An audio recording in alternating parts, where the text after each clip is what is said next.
If you are just joining us, you are listening to The Usual Suspects on today, Saturday, the 16th of November. We've already had some great artists played on the show so far, but as I said earlier, we are joined in the studio today. Well, not in the studio as such, but we are joined by a special guest, Hattie Webb, who is joining us to have a bit of a chat on the show. Hello, Hattie. How are you doing?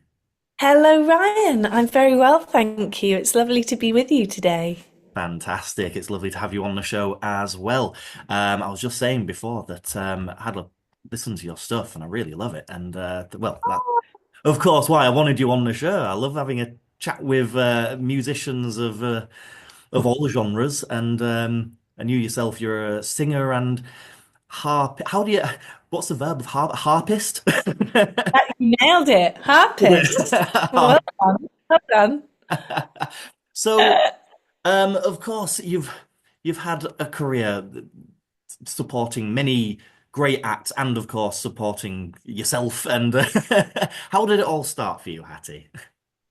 That's a really good question. I think starting out in a family who played music, Yeah. and I have two brothers and a sister who played. Then at school there was lots of music and I loved to participate. Loved listening to the radio and going into my own little world listening to music. That was the best thing to do. I know exactly where you're coming from there. It's just sometimes just listening to music and just soaking it in is the best thing. Yeah. Creativity, isn't it? Yeah, soaking it in, kind of escaping to another realm. I Yeah. really love doing that. So did you start singing first or did you start playing the harp first? I started singing first with my sister Charlie. We were singing from very young, maybe 3 or 4. And then I started the piano when I was 6, and then the harp when I was 8. And I never really had much flair with the piano. I just didn't really connect with it. No. I remember though playing my first little piece, Bar Bar Black Sheep on the harp, and just felt like, oh, this felt like coming home. Yeah. Oh, that's brilliant. I mean, I suppose the harp is just kind of an upright piano that you pluck with your fingers instead of tap the keys. Exactly right. Actually, Yeah. technically, you're really spot on. If one were to open a grand piano, there's a flat harp in there, so Yeah. it's really clever of you. But to be fair, it's not that clever. I remember watching it on the Marx Brothers, Yeah, where that's brilliant. Harper broke the piano and then took the inside out and started playing the harp. So Well, that's very clever of you to remember that. A lot of people don't know that. well, I like a bit of everything, me. But yeah, so you and your sister then, and you of course were the backing singers for Leonard Cohen, of course. How did that come about? It was a really beautiful and magical way that all unfolded. We were writing our own record, Yeah, living in America, and we were asked to write some songs for a children's record. We wrote a couple of songs, and then the person we were working with set us up to write with Sharon Robinson, who's a wonderful writer, because we wanted to do some on our own and some collaborations. And then that album never came to fruition. But a year later, Sharon messaged us and said, Leonard's looking for people to join his band. Are you interested? Would you like to meet him and have a sing? And we said, absolutely. And it was one of my first lessons of you never know when you do something. It might not be for what you think it is, but it will unfold in a different way. yeah, So to kind of trust the process and be patient with it and still go in and enjoy yourself and not have any kind of set expectations. because Then I remember walking into the rehearsal to meet Leonard and the band, and he sat cross-legged on a sofa and just really took it in with his eyes closed as we were playing. So we played a couple of our songs and then we sang, I think it was Dance Me to the End of Love and The Future with him. And I went into the loo And in this loo, they had painting of kind of 1920s vaudeville. And I was sat in this loo thinking, this feels like the direction I'm meant to be in. It was an amazing time. An amazing time. I mean, it just goes to show you never know what'll happen. Never know what opportunities will lead into greater opportunities. It's as you say, Yeah. trust the process. That's really it, Ryan. Yeah, trust the process. And then was that one of the first times performing kind of in front of that many people or Definitely, definitely. Because we'd never done that kind of thing, singing with someone else their own music and being a backing singer. We'd always done our own stuff. yeah. So it was a bit of a in at the deep end because that summer, once we joined, we played Glastonbury, and I think there was something like 50,000 people there. Wow. You know, for as far as you could see, there were people, and we of course love Glastonbury and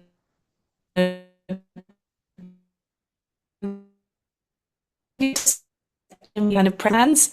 And then the next year, we're kind of standing on that pyramid stage. It was a major pinch me moment. I can imagine very surreal. Um, Yeah.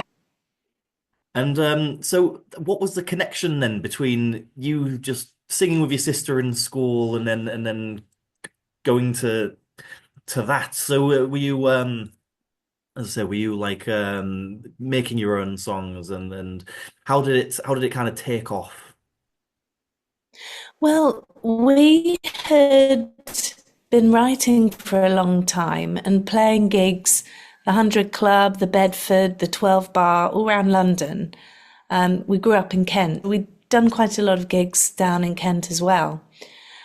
And nothing much was happening. And Charlie had friends in LA from her university because she did a semester in of her university in America just for an adventure. And so we knew people. We had a sofa bed to go and sleep on. And they helped us book a couple of gigs, and we just went out there.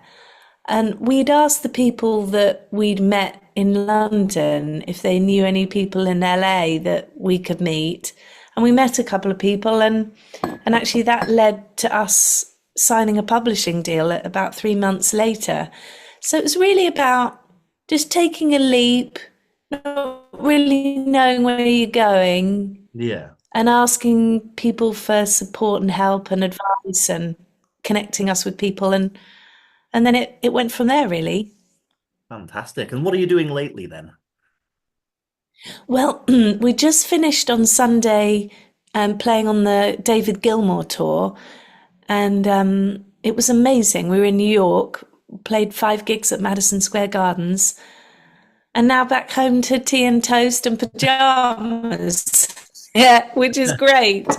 Oh, I can imagine that was awesome though, playing with David Gilmour, playing all the was it playing backing for like David Gilmour's music Yeah, and yeah some Pink Floyd. and some Pink Floyd So and it was, wow. yeah. Are Couldn't you a Pink Floyd? I am a big Pink Floyd fan, yes. Oh, amazing. So yes, I can't imagine how amazing that would have been. It was just brilliant. It was just so many special moments. Fantastic. And I was in America, but as you say, you're home now. So how long was that for? Was it just five dates, did you say? So Yeah, so we rehearsed in Brighton, then we did 6 gigs in Rome, then 6 at the Royal Albert Hall, 6 or 5 in LA, and then 5 in New York. And now we're finished. So it's only 2.5 months. no, that's not too bad. Yeah, 2.5 months of work. No? For usually you see people on tour for Yeah, years, don't you? So it's not right. too It can long of be a stretch. years. No, no, it feels definitely bearable. Although it was a unique journey for me, this one, because I had a baby in August, but the due date was slightly earlier than when baby wanted to come. So I had 1 week at home and then started rehearsals. And thankfully, David and his collaborator and wife, Polly, they were very supportive for me to continue breastfeeding on demand. So I've been very lucky indeed. Very, and it's amazing that you managed to get all of that done as well. It's to go touring and wow. Lots of cleaning of bottoms as well as singing of songs. Yes. I can imagine. Um, so we have a lot of local budding artists listening to our show. What I mean, you've already given a bit of advice that sometimes taking opportunities and trust the process, but what advice could you give to Mm. musicians looking at doing what they love? I think a few things. So, first of all, really diving into where your passion is. For example, if you like a certain kind of music, going to see those gigs and listening to those songs and understanding the meter of the lyrics and the chord progression, learning it yourself and letting it drip down into that kind of flower bed of creativity, and it enriches your own creativity, just like reading books and diving into different stories and worlds and let it enrich your world. And have that, I've always found having that perspective of no matter what and no matter where it takes me, I'll still find enjoyment and fun. Because I think you can get a bit pressured and under that kind of heavy weight sometimes with performing and playing, and I should do this or that. But to explore that sense of curiosity and be lighthearted when you can with yourself. That Because I think for me, through a while of being a bit hard on myself, and I don't think that really served me in the long run. no, no, but Um, brilliant. and then with playing out, go to gigs and meet new people and ask if they want to write with you, explore different spaces because you just never know where it will take you. Absolutely. Got to keep going to them gigs, seeing what other people are doing and just kind of, as I said, breathe it all in, take it all in. It all in, that's a good way of saying it. Do you play music as well, Ryan? I do, yes. I'm a guitarist and singer. I'm in a couple of bands to be fair, but I do a mix of everything from punk to acoustic, it's there's nothing off limits for me. What would Oh, I'd love to check out your bands. What are they called? one of them's called Shadow Slave, where that's the punky one. I like Um that.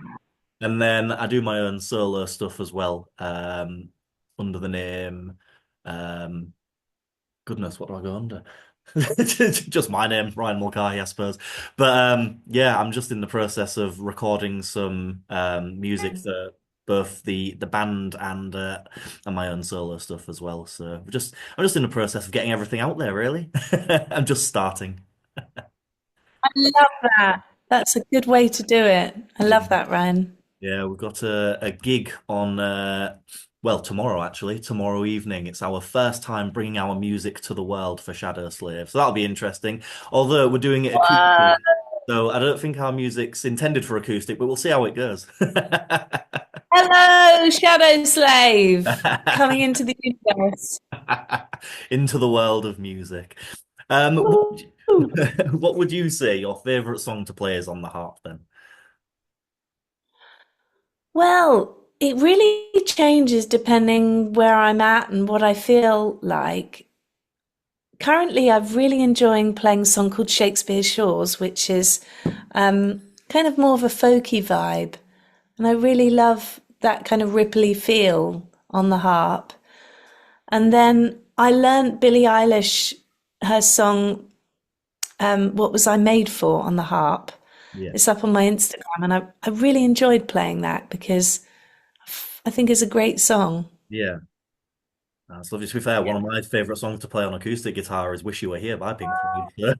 Oh gosh, that is a winner. It is. That line is just incredible, isn't it? Yeah.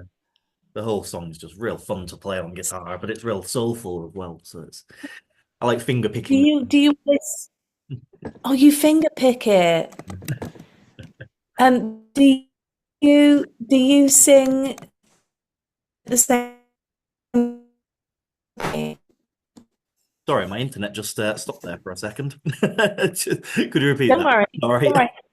Um, do you sing and play at the same time? I Wish you were do sing here. and yes, I do sing and play at the same time. Oh, amazing. Yeah, to be fair, even on my I do the local circuits around the pubs and just do, covers of stuff. So that's what I'm doing at the moment before I get my own stuff out there. Um, So yeah. cool. I had a gig last night and I played Wish You Were Here as well as Did loads of other stuff. you? Oh, I'll have to send you the video. oh, send it to me. That's so cool. Is it one of your favorite songs by Pink Floyd? It is Wish You Were Here and Shine On You Crazy Diamond are my two top ones. Wow. Yeah, I love Shine On You Crazy Diamond. yeah, I heard the other day, well, David thought of that chord and he said when the band heard it, they all kind of pricked up that it was kind of a real moment, like an awakening when he played that yeah, chord. yeah. So I can it's imagine. such a special song. It's one of those songs you have to listen to loudly and in the dark. It's one of them. Yeah, you do need those. You do. You do. Definitely. Yeah, you do need them.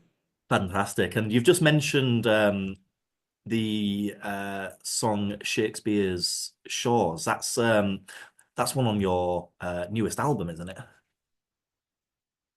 Uh, Yes, that's right. Yep, it's on Wild Medicine. Wild Medicine, absolutely. We'll definitely get a couple of them played after I've finished chatting with you today. We'll get some of that music out there for you. Thank you, Ryan. I love that. No worries at all. Well, it has been absolutely lovely speaking to you, Hattie.